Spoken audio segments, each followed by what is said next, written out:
Bismillahirrahmanirrahim. Assalamualaikum warahmatullahi wabarakatuh. Selamat siang, salam sejahtera bagi kita semuanya. Om Swastiastu, Namo Buddhaya, salam kebajikan.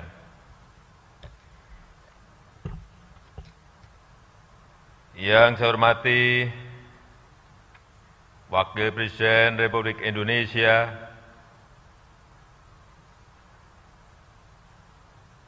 yang saya hormati Ketua, Pimpinan dan Anggota Dewan Perwakilan Rakyat Republik Indonesia, yang saya hormati Ketua, Pimpinan dan Anggota Dewan Perwakilan Daerah Republik Indonesia, yang saya hormati pimpinan dan anggota lembaga-lembaga negara,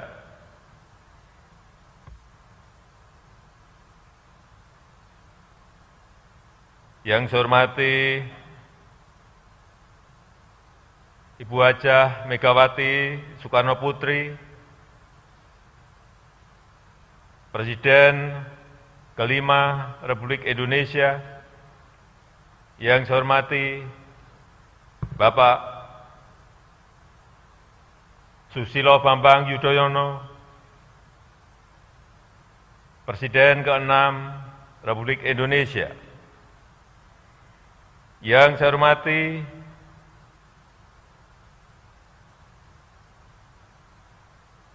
para Menteri Kabinet Indonesia Maju, Kepala Lembaga Pemerintahan, Panglima TNI, Kapolri, dan Jaksa Agung, yang saya hormati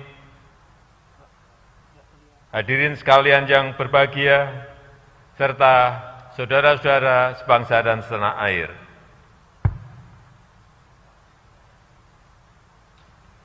Sampai saat ini, pandemi COVID-19 masih belum berakhir.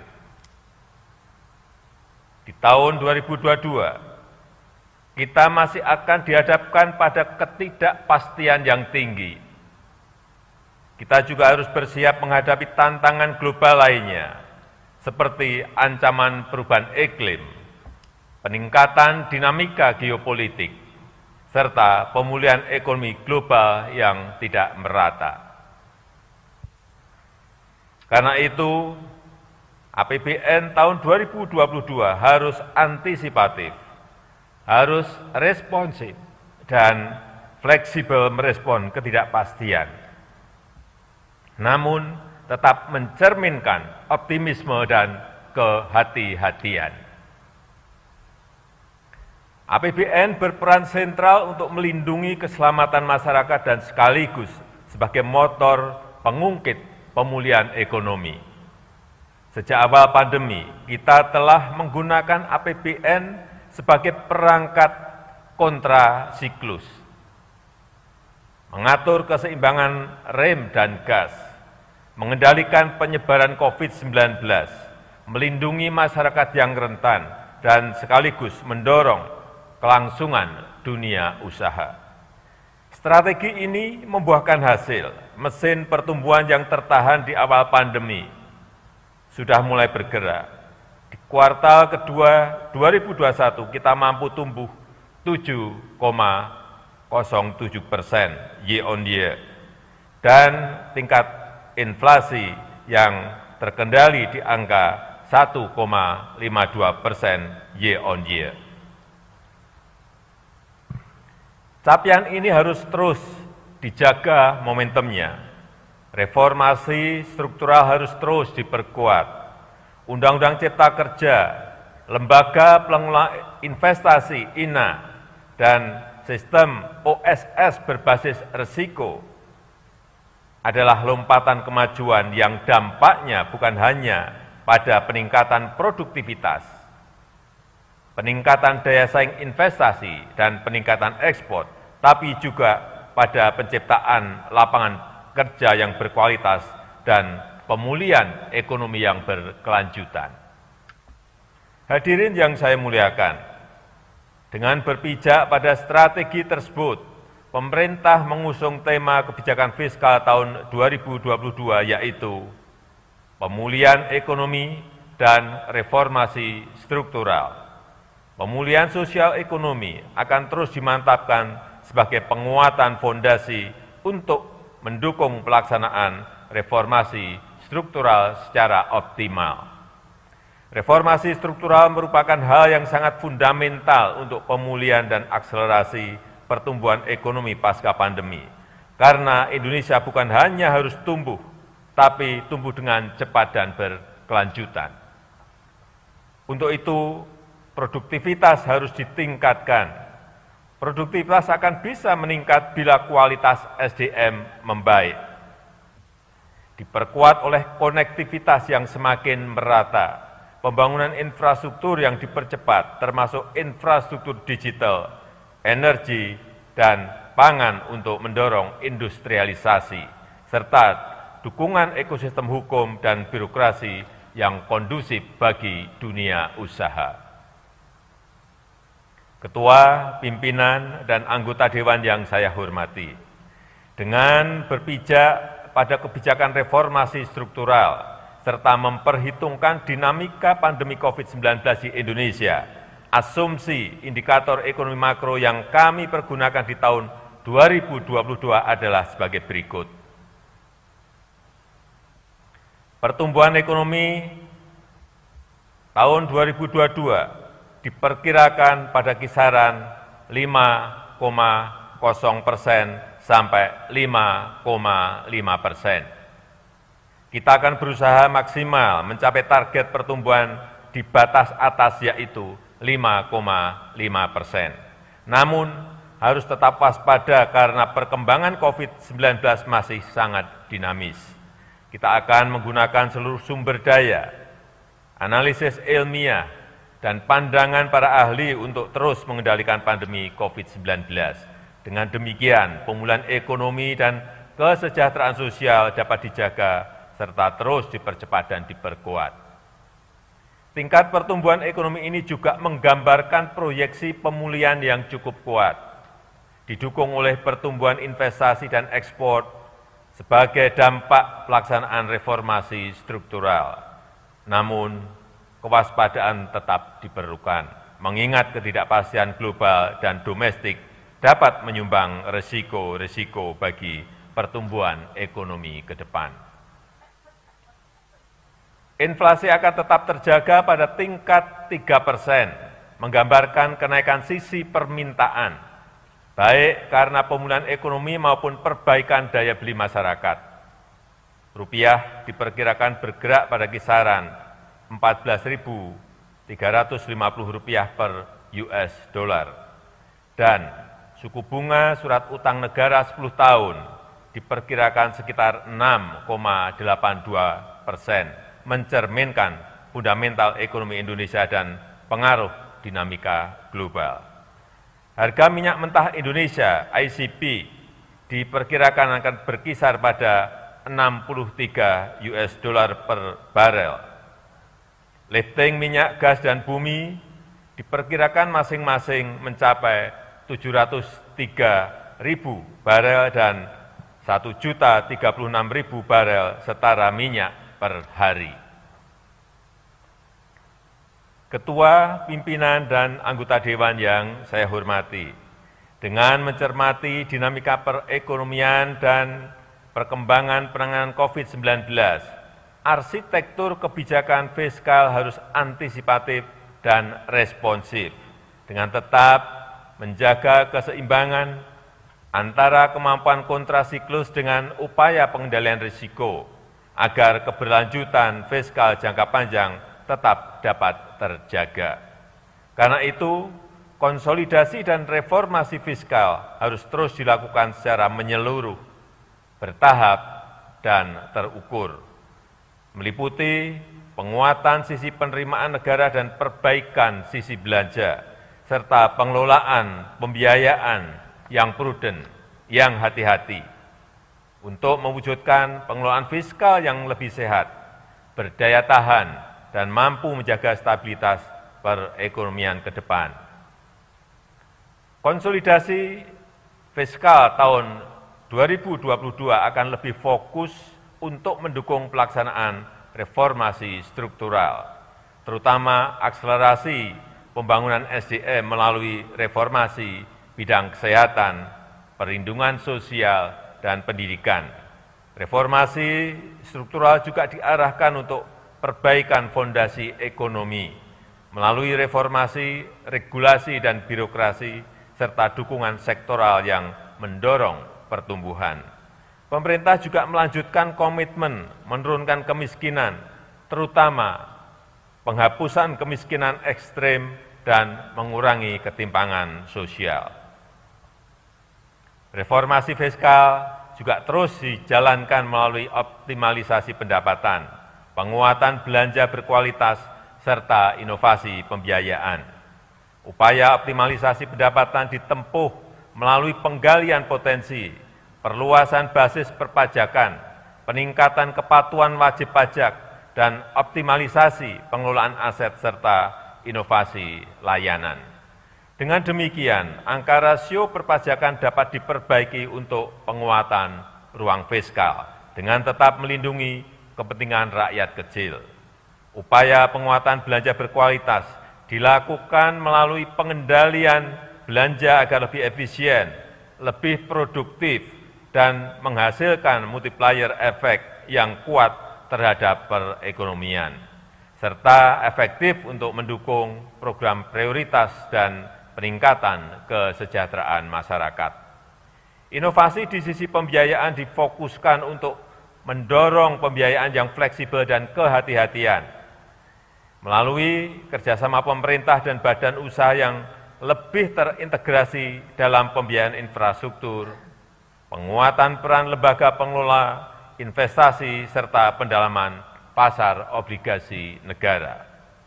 Selain itu, kebijakan fiskal tahun 2022 juga diarahkan untuk memberikan fondasi yang kokoh untuk konsolidasi fiskal, menuju ke defisit maksimal 3% terhadap produk domestik bruto pada tahun 2023. Ketua, pimpinan, dan anggota Dewan yang saya hormati, pada tahun 2022 pemerintah merencanakan kebijakan fiskal yang tetap ekspansif guna mendukung percepatan pemulihan sosial ekonomi, namun juga konsolidatif untuk menyehatkan APBN dengan penguatan reformasi struktural. Karena itu, pemerintah menyampaikan 6 fokus utama dalam kebijakan APBN tahun 2022. Pertama, melanjutkan upaya pengendalian COVID-19 dengan tetap memprioritaskan sektor kesehatan. Kedua, menjaga keberlanjutan program perlindungan sosial bagi masyarakat miskin dan rentan. Ketiga, memperkuat agenda peningkatan SDM yang unggul, berintegritas, dan berdaya saing. Yang keempat, melanjutkan pembangunan infrastruktur dan meningkatkan kemampuan adaptasi teknologi.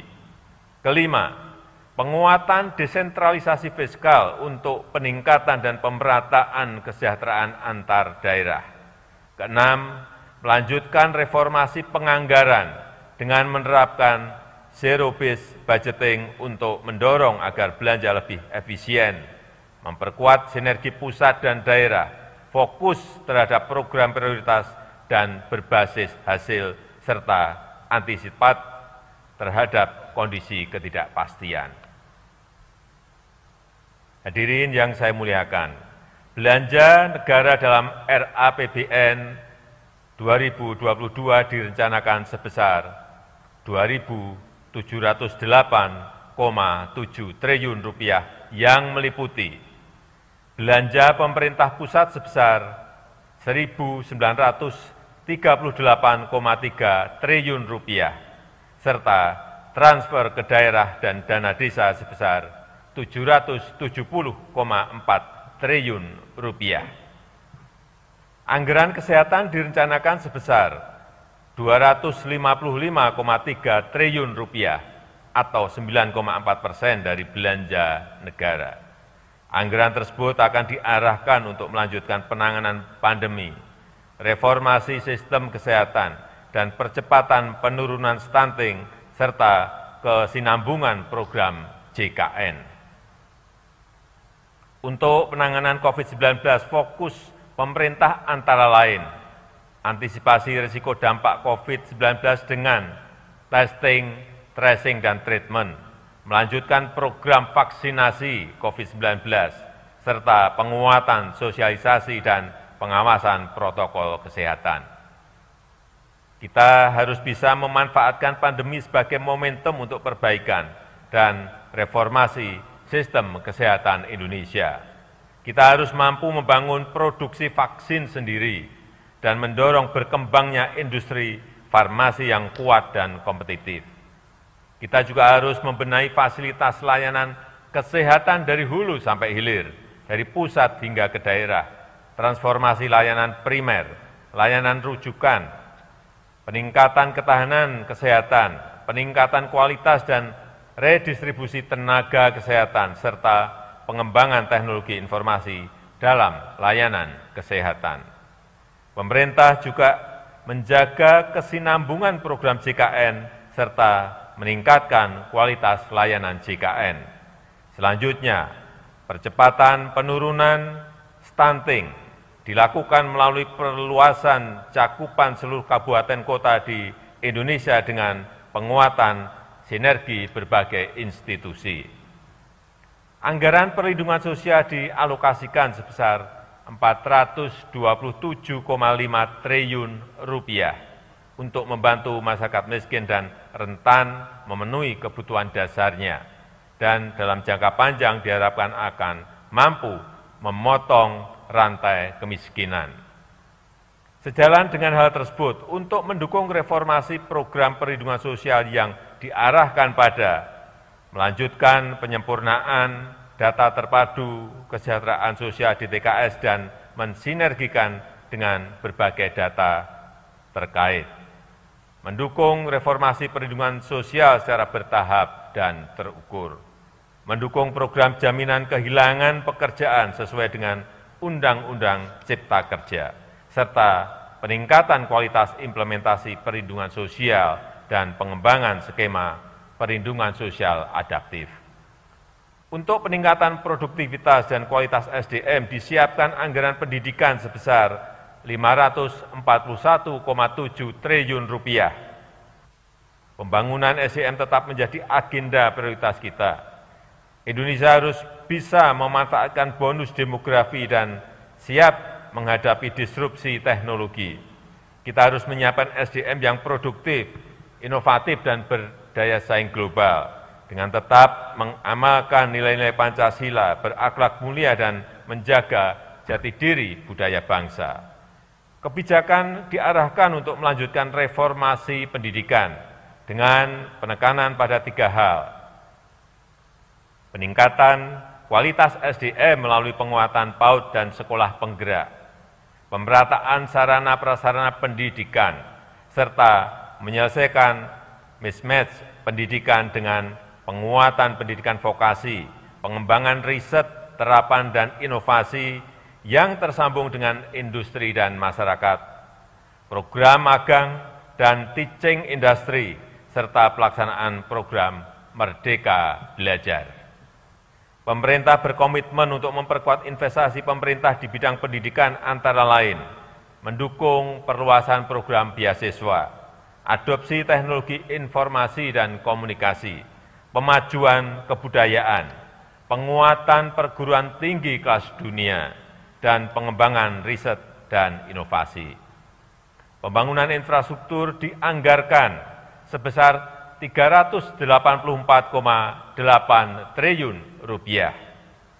Pembangunan infrastruktur diarahkan untuk mendukung penguatan penyediaan layanan dasar, mendukung peningkatan produktivitas melalui infrastruktur konektivitas dan mobilitas, menyediakan infrastruktur energi dan pangan yang terjangkau andal dan memperhatikan aspek lingkungan, serta pemerataan infrastruktur dan akses teknologi informasi dan komunikasi.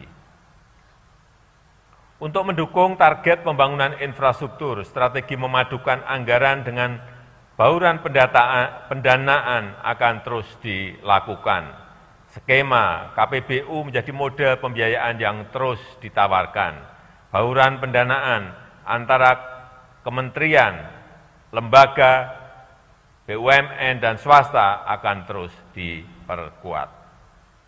Pada tahun 2022, anggaran transfer ke daerah dan dana desa direncanakan sebesar Rp770,4 triliun yang akan difokuskan pada meningkatkan kualitas belanja daerah agar terjadi percepatan dalam peningkatan dan pemerataan kesejahteraan, melanjutkan kebijakan penggunaan DTU untuk peningkatan kualitas infrastruktur publik daerah, pemulihan ekonomi di daerah, pembangunan SDM pendidikan, dan penambahan belanja kesehatan prioritas, meningkatkan efektivitas penggunaan DTK melalui penyaluran DAK fisik berbasis kontrak dan DAK non-fisik untuk mendorong peningkatan capaian output dan outcome, serta mendukung perbaikan kualitas layanan.